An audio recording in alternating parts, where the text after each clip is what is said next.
Welcome back to another episode here on the Heart and Hustle Podcast. I'm Efrain. We have Ms. Lauren. Ms. Lauren, where are you visiting today from virtually? I'm here from Charleston, South Carolina. South Carolina. You have an accent. Do you know that? I do know that. I'm from Georgia, and I'm not able to get rid of it. I love it. How long were you like born and raised in Georgia, then moved to the Carolinas, or Did moved here after an intern or after college for an internship, and then have never left. But from a small town in Georgia. what did you love about it? What made you want to stay? There has to be something other than the job or the opportunity. And Charleston's a charming place. You're at the beach. It's historical. It's beautiful. Met my husband here, so made me That's fall. it. You That's know, what kept you there. the city. That's what kept you there. I've thought about Charlotte. Yeah. Is Charlotte a good place? People have been saying it's kind of growing. It is it's a much bigger city than Charleston. It's about 3 hours from here. Restaurant, shopping, all fantastic. I kind of like a little bit of a smaller town feel. Got it. I'm gonna have to check it out. I have one of my mentors that moved up there, and now he moved up there for a job and loved it. Finally bought a house, and he's like, I'm stuck here now. Like it's a good place. And I'm in Florida where it's super hot, and we have summer like 9 months out of the year. Is it like mixed up there, or Well, you're an hour and a half from the mountains, so if you need to retreat, you can easily do so. But no, it is hot. you say mountains? I love mountains. That's one of the things that we do not really have here in Orlando. So just being able to see that different scenery could also just be relaxing. I am one that loves to go hiking. We just can't really go hiking and climb rocks and mountains here in Orlando. It doesn't exist, I don't Well, think. you would love Charlotte because it is in close vicinity to a lot of different things. The I'm mountains, gonna like go 3 visit. I'm gonna hours go from the visit. beach, Atlanta, other big cities, major I'll, airport. I'm gonna have to go visit. I'm gonna have to put that on my list for sure. Lauren, so you represent Kids on Point. What brings you to that organization? Matter of fact, what is the role that you actually play for Kids Point? I'm the executive director. I've been with the organization actually going on 11 years at the end of this month. So, like, 2 11 days. years. Yeah. Does it fly by? Like, does it feel like 11 years? No, not at all. It's organized chaos every day. It's a challenge every day. So I've enjoyed every minute of it. Love it. Tell us a little bit about Kids on Point. What exactly are you guys doing there? What is your audience? What does that look like? Yep. I mean, simply put, we're an after school and summer program providing year-round services for students. Hmm. But deeper than that, it's about opportunity and access. So we're embedding in academic support, athletic support, nutrition support, all through the aspect of after school and summer. How many schools you guys got? So we have 32 schools that we serve through Charleston, Dorchester County. It's a tri-county area. Yeah. I apologize for the dog. The dog. I mean, I was going to ask you the next question was what kind of dog? Don't worry about it. We're going to get the Uh, dog involved he's a too. little French bulldog, so anytime anyone knocks on the door or, an Amazon package gets dropped off, he's getting after it. He sees a lizard move. He starts barking. That's correct. Yes. Yeah. All I, the I lost, I know we're switching topics. I lost my rat terrier, and I'll tell you what my rat terrier did. Probably a little bit more nicer, probably more mean than the French bulldog. But I'm letting the dog in before it passed, and it has a possum just hanging from its mouth. Like, mind you, my little dog is only but so big. So, me being scared, I said, I'm not letting your ass in. So I walk around the yard to try to get my dog out the lanai because it was inside the lanai. And, yeah, the dog wasn't listening to me and left the possum right there. So left the possum at the door, heard me come around, so walked. I brought the dog in from the front yard. The possum is at the back door playing dead. I'm thinking it's dead. And I checked about 30 minutes later. It was the funniest thing. Actually have a picture of it. The possum is like at the door because we left the screen door open. At the door, kind of looking back like, yeah, I'm out. And I'm saying like, you damn possum. I thought you were dead and we were having to go pick you up. But good thing I didn't have to go pick it up. So this is a fun fact that is actually related to Kids on Point. So we're in the midst of summer programs, our weekend, and we had a great organization come by that rescues possums and armadillos and bats and beavers and baby otters. So Walter the possum made a grand appearance at camp last week. I found out a lot about possums. They only live like 2 years max. Really? They can't get rabies because their body temperature is too low. So Oh, you're not gonna get hurt. They're great for the environment, and they like strawberry yogurt is their favorite food. strawberry yogurt. Yes. Wow. Listen, they look scary, don't they? They do look scary, but Walter, I really like Walter. I I consider having a pet possum. no, I do. You know what I think about? Have you ever remember Bernstein Bears? Yes, They used to have a possum as matter of fact, they used to make like possum supers. Like it was some nasty stuff. I don't know. Me and possum is definitely not my thing. Anything that's not a dog, actually, I'm not okay with. So a cat, I'm not okay with a cat. I hear that. Armadillos I think are cute, but I'm still not getting close to them either. But yeah, anyway, kids on point. Let's talk about Yeah, that. let's do that. Your dog, what's the dog's name, by the way? Just made a cameo without making a cameo. Benny, like Benny and the Jets. That's it. You know Yeah, what? My neighbor, I'm about to make fun of him when I see him later today. Benny, my neighbor, is short and stocky, and I always make fun of him. And you said French bulldog. Now I'm going to call him a little French bulldog next time when I see him earlier there you go. later today. That's funny. So go ahead, tell us what Kids on Point is doing. So again, that So you year said round 36 schools. 36 schools, we've got 500 kids in summer camps currently. We go down to pre-K. But let me get into like the unique part about Kids on Point. So we start with kids in elementary school. We follow them through middle, high school, and post secondary. So it's really a 15-year commitment per child. And over the course of the organization's 16-year history, when we started summer programs about 10 years ago, we noticed that a lot of our older siblings were staying home watching their younger siblings in the summer. So we expanded down to pre K intentionally to remove that barrier for families. So right now we have students pre K through eighth grade participating at 2 site locations, students coming from Mhm. 36 schools, and all of our high schoolers are placed in internships and job positions. So, again, back to that access, that exposure. Kids are going on field trips every day, they're taking swim lessons, playing athletic, STEM activities, all the things to make that light bulb go off. Yep. And you talked about the seniors or those high schoolers kind of being in that leadership role purposely, right? To teach them those kind of skills beyond high school. Is that correct? Yes, life skills are incredibly important. Being able to kind of function, being college and career ready is something that we deeply focus on. So they have to have those communication skills to be successful in those environments.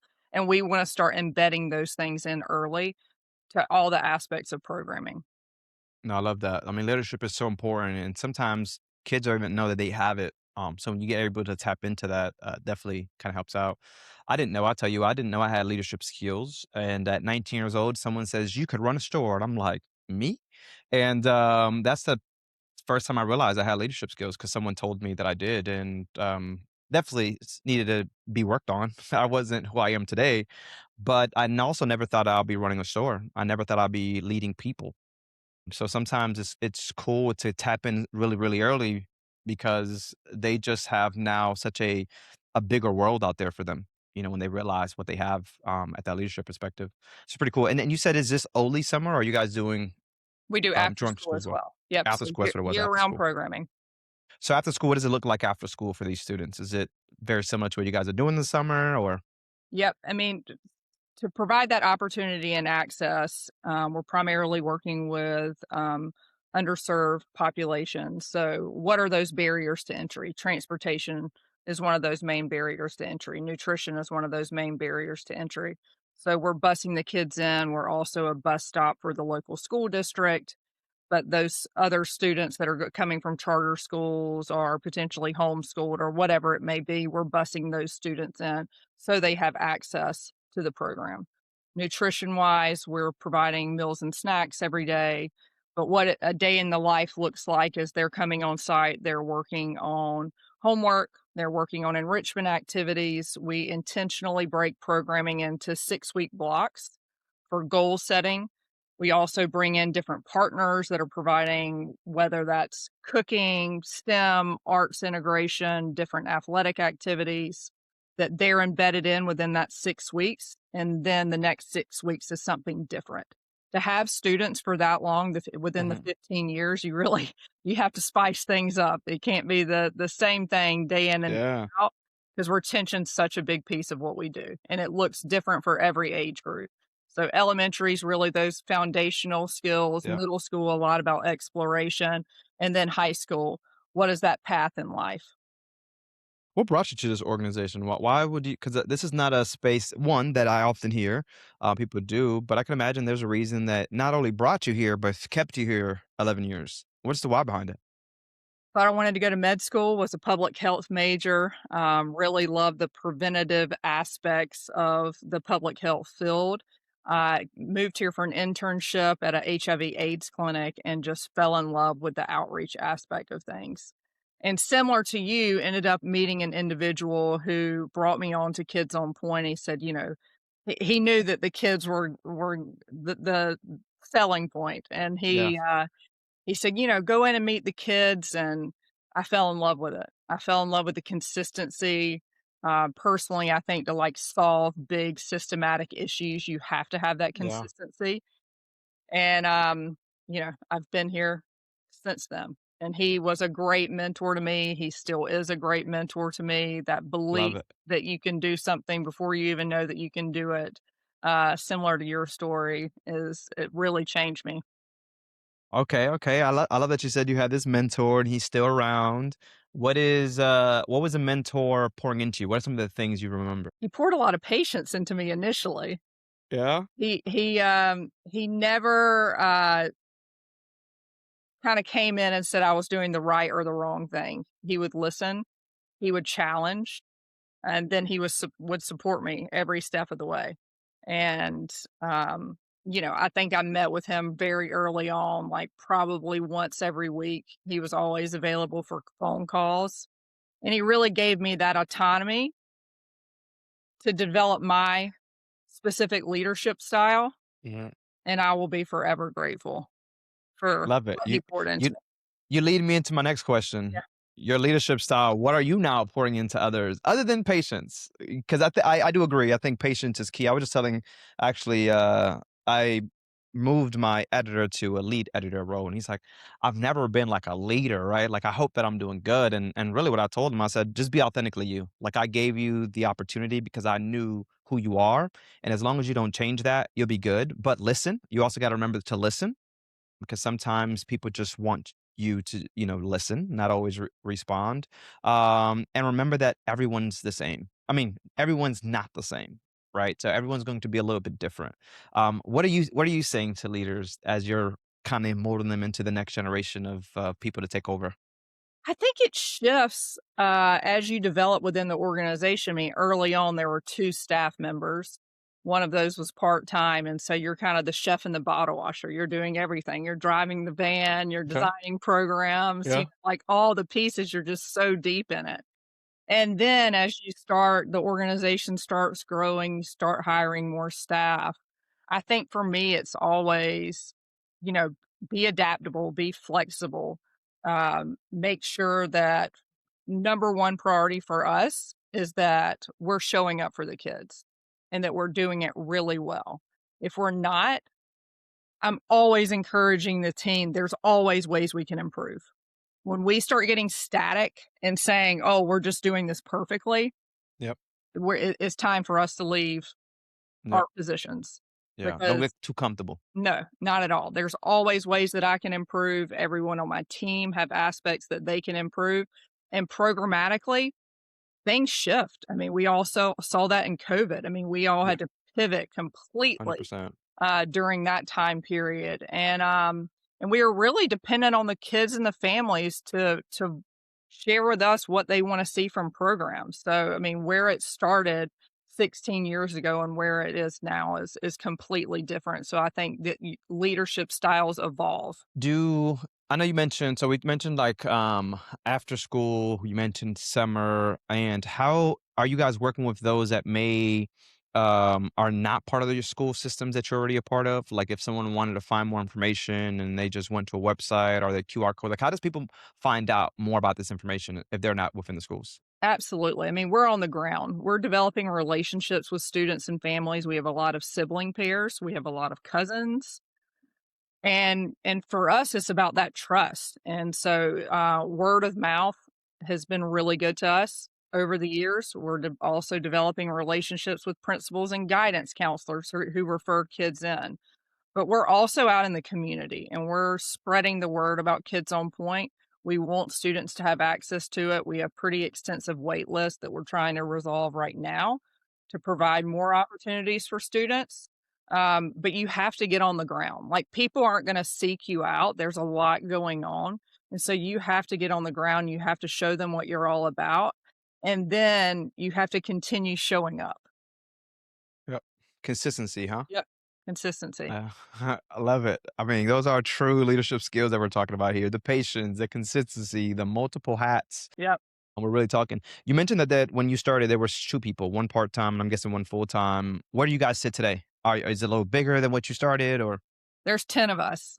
okay? It's still a lean team, but we have roughly 100 students that volunteer with us annually, It's a a lot. lot of people in and out, a lot of positions to manage, and that's really helped us kind of punch above our weight.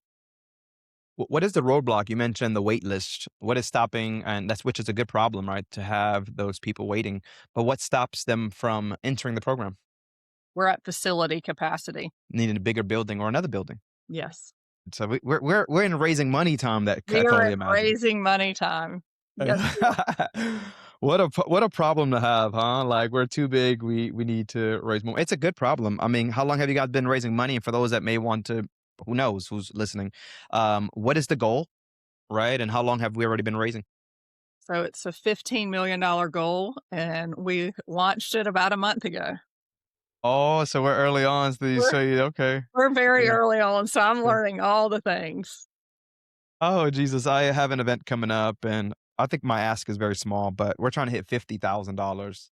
And really what pretty cool, unique, this organization been around for 30 some years, and they created an endowment so many years back with the goal to reach $1 million.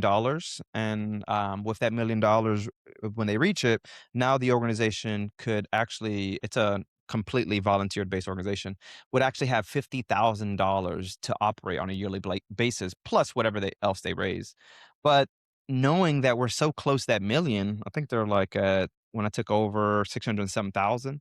Like, really, the story is how do we get to $1 million so that we can provide the school with this resource for life, right? Like, sometimes when people understand what that story is or what that end goal is, people are willing to give. And in your case, it's like, while sometimes it may seem like a big ask, is understanding that it's not what we need just for today, but we're talking about the future. You know, the terminology of fertilizing the future, we are starting today so we can fertilize what happens 5, 10 years from now. And the data is there. I can imagine you guys have that data of so how important is data in this new journey to tell that story? Again, it's a 15-year plus journey with us with the students, and so retention is a big piece of that. If kids aren't showing up, if we're not retaining them when they get into some of those harder age levels like middle and high school, then we're not doing our job. And so one thing that we noticed about 4 years ago is Charleston's really developing, it's expanding. Uh, Affordability is not what it once was. And so roughly about 35% of our population started moving off, it's called the peninsula, so downtown Charleston, and moving to the North Charleston area and kind of beyond. Transportation's a little tricky here. And so when we started noticing that, started having more in-depth conversations with our families, we knew that we had to shift really quickly. And so we went into a strategic plan, decided to open up a satellite location to be able to recapture those students, but also expand our services.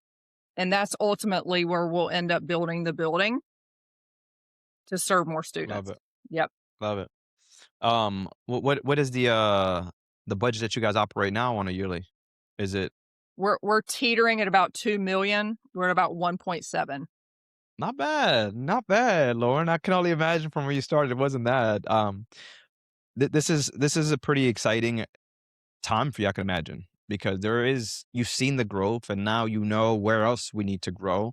It's just going to take a lot of patience. Yes. All right, you mentioned it. Just a lot of patience, a lot of getting creative. What are some of the creative ways that you guys raise money that people may not tap into? I mean, you don't got to give all your secret sauce away, you know. No, I think for me, and it's probably similar to a lot of fundraisers in the build in this industry, is to me, it's those personal connections. It's getting off the computer and emails, and it's making those personal phone calls. It's sitting down for coffee. It's really sharing that vision, that passion. Bring them out to programs. I mean, the kids speak volumes. I mean, if you were to come to summer programs right now, I mean, it's just magic. And how do you say no to providing that magic for more students? And, so we really encourage people to come out and see it in action because, again, that speaks a lot louder than what I can Yeah. share in a conference room. Are you utilizing AI for any of the data, any of the storytelling pieces to kind of help you become? Because we play so many different, roles and hats to just allow you to do more of the things that you love. You talked about the meeting in person, the connections, and all that. Are you using AI on the some of the back end work stuff? We do it. It's helping build out systems. It's helping build out, just promotional materials a lot faster and a lot less expensive than what Mm. we were seeing within the organization 5 years ago. So it certainly has helped improve just capacity. Yeah, I'm glad that you're using it. A lot of leaders still nervous and scared about it, Lauren, and I'm like, man, I love it. It really does help move the needle, It I does. would say, especially with like event planning. Like right now, I talked about creating this event. Our ask is $50,000. At this event is where we. Well, I'll tell you some good news that you'll probably be happy about. Or I guess it'll make you feel a little bit better about what Okay. you're building. So I was talking to this leader on Friday, and he said he just had a gala and they raised $1 million. I said, "How many people showed up to this gala?" Like he said, it was like 200, 250 people. I'm like, wow, I'm trying to get 200, 250 people, to this. It's kind of called Eagle Legacy Night. So we'll have a Hall of Fame, we'll have like a marketplace, we'll have silent auction, really huge event that we're going to have. And I was like, "Well, maybe 50,000 is actually too small. You made $1 million. Like, that is so good." But that is good storytelling. That is good relationship. That is, getting the right people in the room. But listening to yours, Lauren, sometimes it just seems so far out. But when I heard that gentleman say we made $1 million in a year, it's like, man, it's possible, right?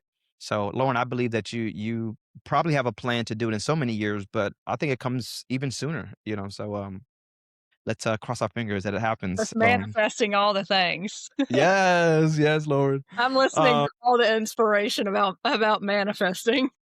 I've had to I think I'm really tapping into that. A lot of the things that I've seen in my life is because I've said it. I've said it to people. I've said it out loud, and it's been years that I've said it. And now kind of seeing my life unfold the way it is, can imagine you're probably seeing it too as Lauren, is like, man, it is just saying it to people because you don't know who could actually get you to the next chapter in your life, and that it could be that thing they say, it could be the relationship they provide you, it could be the connection whatever that may look like, really gets you to the next level. And I've seen so many times where I've shared what my idea was or my plan, and the next day I'm sitting in a room with someone I didn't think was even possible, Yeah. I mean, so the worst thing that someone can say is no, right? yeah, that's hard though. How do you deal with the no's? I mean, you just I think failure Does it helps. hurt? Does it sting a little bit? Or like, Of sometime I'm at course. that point where it stings. I don't even want to hear it. I let someone else deal with the nose. Tell me when they said, yeah. Listen, that it definitely hurts, but it also failure teaches you a lot. Okay. Yeah, you're right. It Yeah. teaches you how to adapt. It teaches you to look at things a little differently because what might speak to me as far as like my passion, and I will stand behind this organization and these kids, regardless of my role. And I really paint that picture but it's not everyone is not gonna feel the same way that I Mhm. do. And Yeah. so I've gotten a lot of no's. Yeah. You just gotta Uh, keep going back. 100% persistence. Yes. Right? There's a lot of P's here: patience, persistence, Yep. paychecks, purpose, Uh-huh. possibilities. Um, Lauren, great conversation. Can't even believe that we've kind of already almost hit 30 minutes of convo time. But people that want to know more, what's the website? Are you guys on social? They want to connect with you. Are you on LinkedIn? We are. So our website is www.kidsonpoint.org. All of our social media handles is at Kids on Point CHS, which is just the abbreviation for Charleston. Check us out. We do a lot of posting on Instagram and Facebook. I'm getting trying to get better at LinkedIn. It's kind I of hear one of you. those I things that hear you. falls by the wayside, but we're putting a lot of effort into it. So you'll I start hear you. seeing more posts from me there. Too many socials to even think of sometimes. It is. It is a lot. I thank you for your time, Lauren. Is there anything that you'd want? I really think about people that have been watching this, and it's leaders that are in this space of nonprofits, of higher ed, of the healthcare, where a time of government fundings, of change, of not knowing what the next day looks like. How do you leave those people with just kind of the word of wisdom and remembering to always remember the why? What does that look like from Lauren? Some positivity. I mean, for me, I just encourage everyone to collaborate. You cannot do everything. Organizations can't solve the problems that Mhm. we have um, in our communities, but on a national level, you have to partner with people. That is going to enable you to punch above your weight. That's going to help you expose, in our case, students to more opportunities, to more access. Why am I going to reinvent the wheel on something that someone is already doing really, Yeah. really well? And so that has always been a theme for us, and I think it's something that really, like, limits the nonprofit sector because we're all trying to raise money. I mean, we're all trying to Yep. keep the lights on and keep paychecks going and do, like, the very best that we can for students and families. But I can tell you Kids on Point would not be where it is today if we didn't have that mindset of collaboration and partner. Yep. It is much needed partnership, collaboration, because it's like we could do this faster together versus chasing at the same people. But what happens if we merge? And I've seen that. I'm actually in that same process. And I can imagine, Lauren, you've always looked into that direction of how can we partner with someone else to even build our resources. Right? You mentioned we want to evolve, we want to change. So it's like if we do the same thing for the last 15 years, are we changing or are we just doing the same? Are we comfortable? Right. Yes. And Yep. it's how do you get uncomfortable? It is the collaborations, it is thinking different, it is innovating. So I love it, Lauren. I really appreciate those words of wisdom for those leaders that are still watching. We're all in this together. It is a very wear all hats, some days are better than others, Yep. but there's nothing like knowing that you're making a difference. Nothing like you're fertilizing the future and that kids like us that maybe didn't have that experience can now live that experience because we are putting our money where our mouth is. So if you guys are still watching, make sure you guys check out the social, make sure you guys check out their website to see what they're doing, but also to make sure that you can give back. My name's Efrain. This is Lauren. We'll catch you on the next one. Latest. Thank you.